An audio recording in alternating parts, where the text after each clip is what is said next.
Channel पर आप सभी का बहुत बहुत स्वागत करती हूँ। नमस्ते प्रणाम।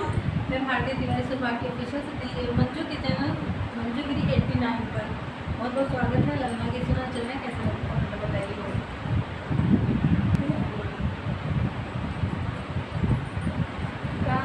देखी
ललनवा गीत।